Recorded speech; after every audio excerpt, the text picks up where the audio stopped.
মুসলিম আমি সংগ্রামী আমি চির রণবীর আল্লাহকে ছাড়া কাউকে মানি না নারায়ে তাকবীর নারায়ে তাকবীর নারায়ে তাকবীর মুসলিম আমি সংগ্রামী আমি চির রণবীর আল্লাহকে ছাড়া কাউকে মানি না নারায়ে তাকবীর নারায়ে তাকবীর আল্লাহু আকবার একটু ময়দান কাঁপিয়ে আল্লাহু আকবার বলা যায় না লিল্লাহি তাকবীর একজন উঠে একটু তাকবীর দেন তো বীরের মতো দেখি কেউ আছেন এমন উঠে তাকবীর দিতে হবে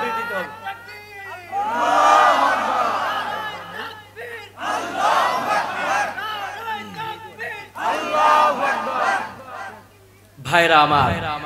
এই তাকবীরটার বড় প্রয়োজন আছে না নাই অনেকের একটু ঝিমাত ছিল আমি ঝিমানোটা ঠিক করে নিলাম এখন কি ঘুম পাই খারাপ লাগে আলোচনা শোনা যাবে বলেন ইনশাআল্লাহ আজকে আমি আলোচনা করব সূরা আল ফাতিহা থেকে সূরার নাম কি কোরআনের সর্বপ্রথম যে সূরা ওই সূরার নাম কি আল ফাতিহা যেহেতু আমি আপনাদের সামনে এই মনে ফার্স্ট টাইম আপনাদের সামনে কোরআন থেকে আলোচনা করছি যেহেতু আমি ফার্স্ট টাইম সূরাটাও হবে ফার্স্ট টাইমের সূরা সুবহানাল্লাহ মিল আছে না শ্রোতা এবং বক্তার ভিতরে যদি একটা অ্যাটাচমেন্ট থাকে কথা আল্লাহ তাআলা হৃদয় থেকে বাইর করে দেয় বলেন আল্লাহু আকবার আমরা কোরআন থেকে আলোচনা শুনবো আল্লাহ তুমি তৌফিক দাও বলেন আমিন কোরআন কারীমের সর্বপ্রথম পূর্ণাঙ্গ সূরা যেটি নাজিল হয়েছিল ওই সূরার নাম কি বলেন বিসিএস এর একটি প্রশ্নের অ্যানসার করে দেব আজকে ইনশাআল্লাহ আপনি বিসিএস পরীক্ষা দিতে গেলে এই প্রশ্ন অনেক সময় আসে যে সর্বপ্রথম পবিত্র কোরআনের কোন সূরাটা নাজিল হয়েছে সূরা আল ফাতিহা সূরার নাম কি আল ফাতিহা সূরা ফাতিহার পূর্বে অন্যান্য সূরার বিভিন্ন আয়াত নাজিল হয়েছে কিন্তু পূর্ণাঙ্গ সূরা ফাতিহার আগে অন্য কোন সূরা নাজিল হয় নাই বলেন না সুবহানাল্লাহ তো ওই সূরা থেকে আমরা আজকে আলোচনা শুনবো বলেন ইনশাআল্লাহ সূরার নাম কি আল ফাতিহা এটি মাক্কি না মাদানী কথা কয় না মাক্কি সূরা এই সূরাটা কি সূরা মাক্কি একটি সূরা রাসূলের সাল্লাল্লাহু আলাইহি ওয়াসাল্লাম তার মাক্কি জীবনে সূরাটি নাজিল হয়েছিল আবার কেউ কেউ বলেছেন যে না এটি শুধু মাক্কিতে নাজিল হয় নাই এটি মাদানীতেও নাজিল হয়েছে তবে অধিকাংশ মুফাসসিরগণ বলেছেন যে না এটা শুধুমাত্র মক্কায় নাজিল হয়েছে যাই হোক না কেন আমরা সূরা ফাতিহা পেয়ে ধন্য বলেন সুবহানাল্লাহ এই সূরার প্রথম যে নামটা আমরা সবাই জানি এক নামে এক ডাকে যে সূরাকে চিনি তার নাম হচ্ছে আল ফাতিহা ফাতিহা শব্দের অর্থ হচ্ছে শাব্দিক অর্থ হচ্ছে ভূমিকা সূচনা আরম্ভ করা যেহেতু এই সূরা কোরআনটাকে শুরু করা হয়েছে এই সূরা দিয়ে এজন্য এই সূরার নাম কি আল ফাতিহা কত চমৎকার নাম না একটু সুবহানাল্লাহ বলা যায় না আর যারা বলেন নাই বাসাতে গিয়ে বিবির কানে কানে বলেন সুবহানাল্লাহ একটু জোরে বলেন না সুবহানাল্লাহ এই সূরার অন্যতম একটি নাম হচ্ছে উম্মুল কোরআন সূরার নাম কি অন্যতম একটি নাম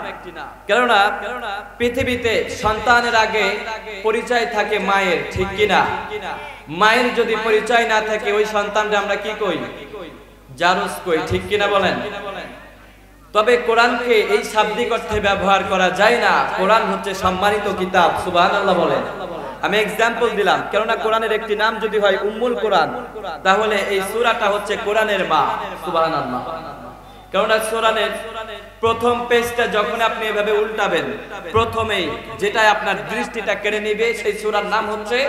আল ফাতিহা এইজন্যই এর নাম হচ্ছে উম্মুল কোরআন বলেন আল্লাহু আকবার এই সূরার আরো একটি নাম হচ্ছে আস-সাবউল মাসানি নাম কি আপনারা খায়া বলাইতেছেন মনে হয় সাথে সাথে নামটা বলা যায় না আমার সাথে নাম কি আস-সাবউল মাসানি 60টি অধিক পঠিত আয়াত সুবহানাল্লাহ বলেন এই সূরার ব্যাপারে আল্লাহ রাব্বুল আলামিন একটি আয়াতে কালিমাও দিয়েছেন এবং ওই আয়াতে কালিমাটা আজকে খুতবার শুরুতে আমি তেলাওয়াত করেছি আমার সাথে বলেন ওয়ালাকাদ আতাইনাকা সাবআম মিনাল মাসানি ওয়াল কুরআনাল আযীম রাব্বুল আলামিন বলেন ইয়া রাসূলুল্লাহ সাল্লাল্লাহু আলাইহি ওয়াসাল্লাম ওয়ালাকাদ আতাইনাকা সাবআম মিনাল মাথানি ওয়াল কুরআনাল আযীম। ইয়া রাসূল, আপনাকে এমন একটি সূরা আমি আল্লাহ দিয়েছি যে সূরার ভিতরে 7টি আয়াত বিশিষ্ট 7টি আয়াত দান করেছি। 7টি আয়াত বিশিষ্ট সূরা কোরআনের কোন আয়াত, কোন সূরা? সূরা আল ফাতিহা। আল্লাহর হাবিবের কাছে জিবরিল আমিন চলে আসলেন, এসে বললেন, ইয়া রাসূলুল্লাহ সাল্লাল্লাহু আলাইহি ওয়াসাল্লাম, আল্লাহর পক্ষ থেকে আপনি সুসংবাদ গ্রহণ করুন। রাসূল নবী সাল্লাল্লাহু আলাইহি ওয়াসাল্লাম বললেন, কিসের সুসংবাদ আমাকে শোনাও। সাথে সাথে জিবরিল আমিন ডাক দিয়ে বললেন, ইয়া রাসূলুল্লাহ